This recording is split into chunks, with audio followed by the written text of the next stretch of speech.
The cool night air of the Sahara settles over everything like a silk veil. You cannot see the edge of the dunes. They melt into a sky so full of stars that the darkness seems to breathe. The sand shifts beneath an invisible wind, a soft whisper that never stops. Like the earth turning over in its sleep, I am sitting here, my back against the cold metal of my airplane, and I am lost. Not just in distance, but in the way a person becomes lost when the world grows too wide and too quiet.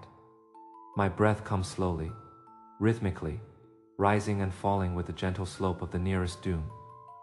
In the distance, a jackal calls once, then falls silent. There is no other sound except the faint rustle of sand grains tumbling down the steep side of a dune, each one no bigger than a grain of salt. The moon is a perfect crescent, hanging low and heavy, spilling a pale blue light that turns the desert into an ocean of frozen waves. I have been flying for days, crossing continents and time zones, chasing the thin line of the horizon. But now my engine is silent, my fuel is low, and I am alone with the stars. It is in moments like this, when the machinery of the world stops, that you begin to hear something else. Not a voice, exactly, but a feeling. A memory of something you once knew as a child, before you learned the names of all the mountains and the prices of everything. I close my eyes, and the sand cradles me like a giant's hand. The night is so clear that the Milky Way looks like a river of milk spilled across the blackness. Each star is a tiny hole in the dark, letting in light from somewhere else. I think about how vast the universe is, and how small I am. And instead of fear, I feel a strange peace. This is the silence of the Sahara, where the world strips away everything unnecessary, and leaves only the essential. And in that silence, I remember a story. Not a story I read in a book, but a story that came to me like a gift, given by a small boy with golden hair, who appeared beside me one morning, just as the sun was rising over the dunes. Before I tell you about him, I must show you a drawing. Not a real drawing, but the memory of one.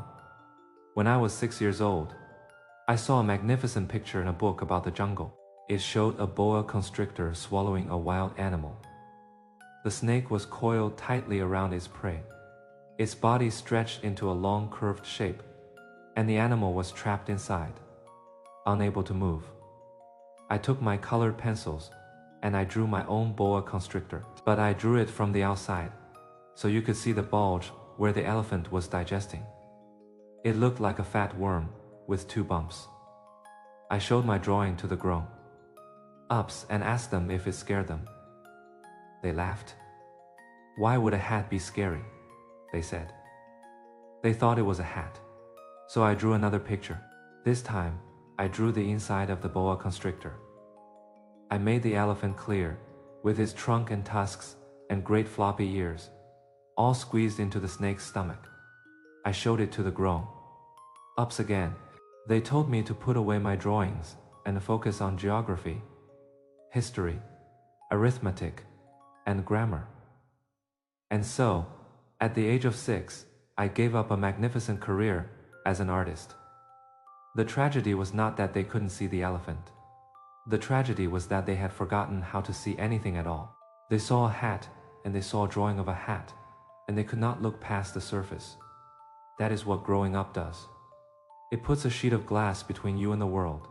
You still see shapes and colors, but you no longer feel the weight of what is inside. I kept my 2 drawings for many years, folded in a drawer. The paper grew soft and yellow at the edges. The pencil lines faded. Sometimes, I would take them out and run my fingers over the bumps of the boa constrictor's belly, remembering how my 6-year-old hand had pressed so hard to make the elephant round and real. That hand is gone now, but the need to see through surfaces never left. It just went to sleep, like a seed waiting for rain. And when I woke up that morning in the desert, and a small voice said to me, "Please draw me a sheep," I knew that the seed had finally cracked open. He stood there, no more than 3 feet tall, with hair the color of spun gold and eyes that looked at me as if they had been looking at the stars for 1,000 years. He was not surprised to find me alone in the desert. He was not afraid. He simply asked for a sheep. I did not know how to draw a sheep. I had forgotten. So I drew the only thing I knew how to draw, the boa constrictor from the outside. The one that looked like a hat. And to my amazement, the little boy said, "No, no, no. I do not want an elephant inside a boa constrictor. A boa constrictor is very dangerous. And an elephant is very big. Where I live, everything is small. I need a sheep. Draw me a sheep." So I drew a sheep. He looked at it carefully. "This one is too sickly. Draw another." I drew another. He smiled gently. "You see, that is not a sheep. It is a ram. It has horns." I drew a third. He shook his head. "This one is too old. I want a sheep that will live a long time." By now my patience was wearing thin, because I had to fix my airplane engine before I ran out of water, so I drew a box, and I said, "This is the box, the sheep you want is inside." His face lit up like the moon coming out from behind a cloud. "That is exactly the way I wanted it. Do you see? It is sleeping inside the box." And that is how I learned that the little prince saw, not with his eyes, but with his heart. He came from a planet barely larger than a house. He called it Asteroid B-612, but I will simply call it his home. It was a tiny world, no bigger than a garden, and it turned slowly under a sky full of stars that looked close enough to touch. On this planet, there were 3 volcanoes. 2 were active. 1 was extinct. The little prince would rake them out every morning with a little iron brush, just as you might sweep the hearth in a cottage. He did this so that the lava would flow gently and evenly, instead of building up and exploding. He was very careful with his volcanoes. He also had to pull up the baobab trees. They started as tiny seedlings, no bigger than a blade of grass. But if you left them alone, they would grow and grow until their roots split the planet apart. It was tedious work, but he did it every morning without complaint. He would kneel on the dusty ground, his fingers pinching the smallest sprouts, and he would pull them out one by one. This is what I want you to think about as you lie in your bed, with the blankets pulled up to your chin. Your mind is a tiny planet every day. Little seeds fall into it. Some are good seeds, like the ones that grow into roses or wheat, but some are bad seeds, the seeds of worry and regret and fear. They start so small that you hardly notice them. A thought about something you said yesterday, a memory of a mistake, a fear of tomorrow. These are the baobabs of the mind.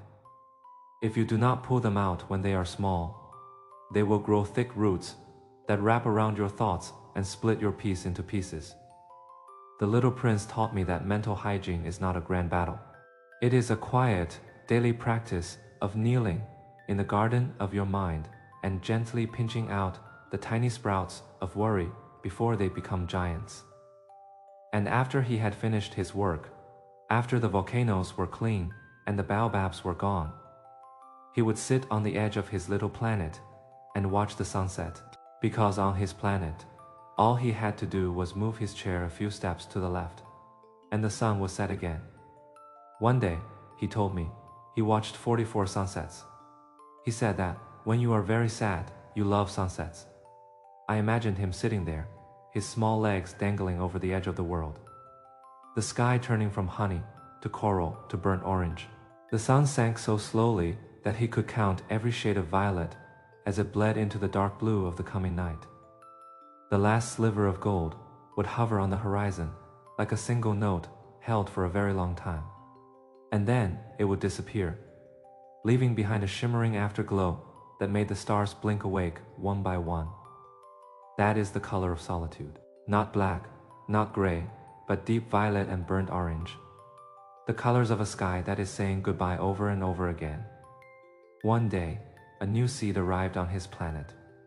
It must have drifted from somewhere far away, because the little prince had never seen a seed like it. He watched it every day, waiting to see what it would become.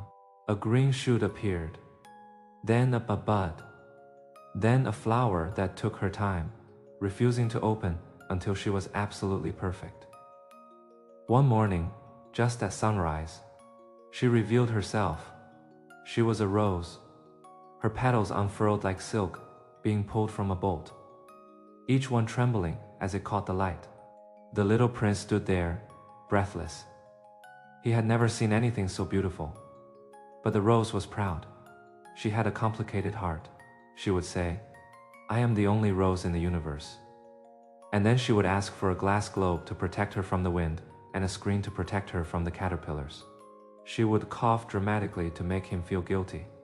She loved him, but she did not know how to say it without thorns. And the little prince, who was too young to understand the hidden tenderness behind her demands, grew unhappy. He decided to leave. He cleaned his volcanoes one last time. He pulled the last baobab seedlings. And he covered the rose with a glass globe to keep her safe. As he left, she did not ask him to stay. She said, "I have been foolish. Forgive me. Be happy." He was surprised that she did not scold him. But she was a rose, and roses have their own kind of courage. She let him go because she loved him enough to want him to learn. The little prince walked away, and the scent of the rose followed him like a velvet perfume, sweet and heavy, filling the night air of his tiny planet. He did not know that the hardest thing in the world is to love someone who is complicated. Someone who asks for things but really wants only attention. Someone who says sharp words but means soft ones. The rose was not easy to love, but she was, and the little prince would spend the rest of his journey learning that real things are never easy. He visited many planets. On the first, there was a king who claimed to rule over all the stars, but he could only command what was already going to happen. On the next, a conceited man who believed the whole world admired him. Then a drunkard who drank to forget that he was ashamed of drinking. Then, a businessman who counted the stars and said he owned them, though he had never touched one. These were the lonely galaxies, full of grown-ups who had forgotten what mattered. But the one I want to tell you about is the lamplighter. His planet was so small that a street lamp stood at both the North and the South poles. But because the planet turned faster and faster each year, the lamplighter, he had to light the lamp every minute and then put it out again. The little prince watched him for a while. Click, the lamp came on. Clack, it went out. Click, clack, click, clack. The rhythm was steady, like a heartbeat or a metronome. The lamplighter's face was tired, but his hands moved with a kind of grace. He was following an order given long ago, an order that no longer made sense because the world had changed, but he followed it anyway. Click. The light flared yellow, warm, like a small sun. Clack, darkness fell again. The little prince said, "Your planet is so small that you could walk around it in 3 strides. If you walk slowly, the sun would always be in front of you." The lamplighter wiped his brow. "The order is the order," he said. Click, clack. That is what modern life sounds like. The endless cycle of work and sleep, of lighting the lamp and putting it out, of rushing from one task to the next without ever asking why. The lamplighter was faithful, and the little prince respected him for that. But he also pitied him, because the lamplighter had never once stopped to watch his own light. He had never sat down and let the warm glow wash over his hands. Just for a moment, just to feel it. He only clicked and clacked, minute after minute, until his whole life became a rhythm without a song. The little prince moved on to the next planet, where he found a geographer. This was an old man who sat at a desk writing down everything he learned from explorers. But he had never left his desk. He had never seen a mountain or an ocean or a desert. He knew all the names on the maps, but he did not know the sound of wind in the trees or the taste of rain. Knowledge without experience is just a cage. You can fill it with facts, but you cannot live there. The little prince looked at the geographer and felt a deep sadness. Here was a man who had spent his whole life studying the world, and he had never once put his feet in the sand. Then the little prince came to Earth. He landed in a desert, just as I had. He walked for a long time, and he came to a garden full of roses. There were thousands of them, all exactly like his rose. He lay down in the grass and wept. He had believed that his rose was the only one in the universe. And now he saw that she was just a common flower. While he was crying, a fox appeared. The fox was the color of wheat, with a long bushy tail and bright, intelligent eyes. He said, "Good morning." The little prince said, "Good morning. Who are you?" "You are very pretty." The fox said, "I am a fox. Please tame me." The little prince did not understand. What does tame mean? The fox sat down on the sand and wrapped his tail around his paws. It means to create ties. For now, you are just a little boy, like 100,000 other little boys. I am just a fox, like 100,000 other foxes. But if you tame me, we will need each other. You will be unique in all the world to me, and I will be unique in all the world to you. The little prince thought about his rose. He began to understand. The fox explained that taming takes, "You must sit a little farther away from me, like this."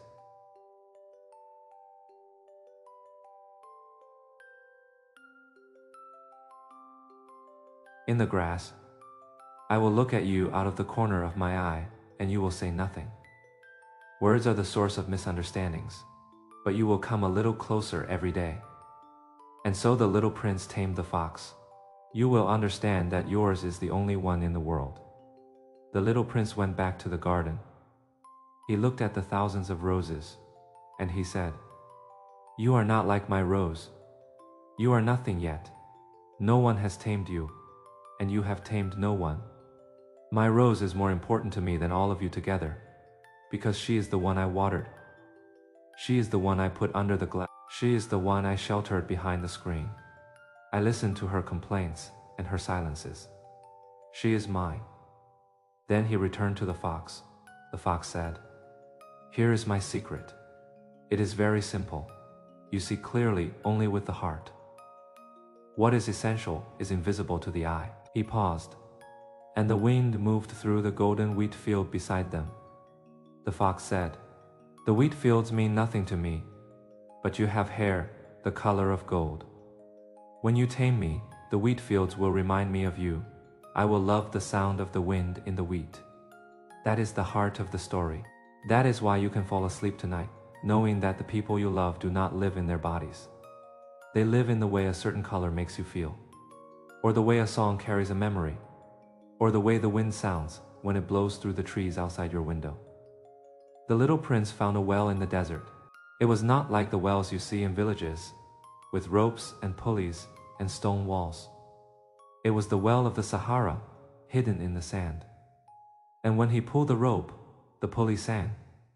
It made a creaking, groaning sound, like an old bird waking up. But it was a beautiful sound, because it meant water was coming. He lifted the bucket to his lips and drank. The water was not like ordinary water. It was born of the long walk under the stars, the song of the pulley, the effort of my arms.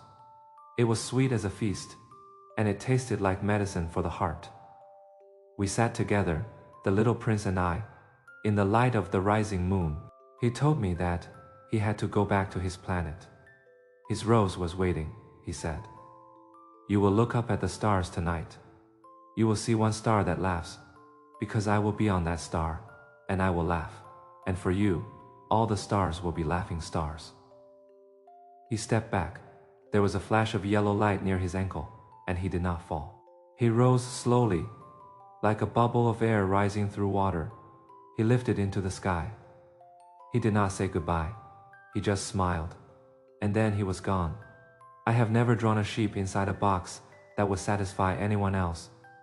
But when I look up at the stars at night, I hear a little laugh, and I know that somewhere, on a planet no bigger than a house, a small boy with golden hair is watching a sunset, or pulling a baobab seedling, or watering a rose that coughs and complains, and loves him with all her thorny heart.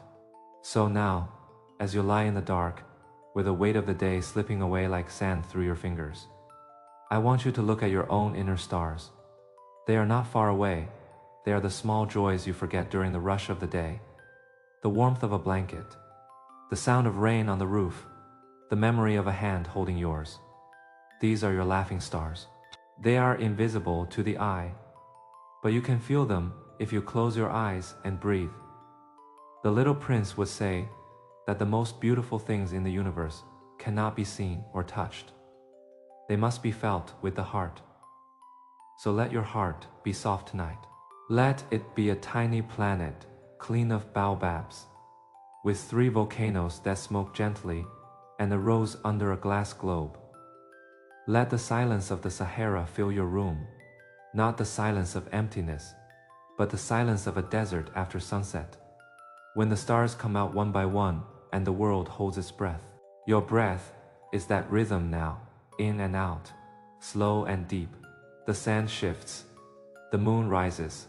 The little prince is laughing somewhere, and his laughter is a bell that calls you home. Sleep well, sleep deeply, and when you wake, you will remember that what is essential is invisible to the eye, and that is why you can trust the dark.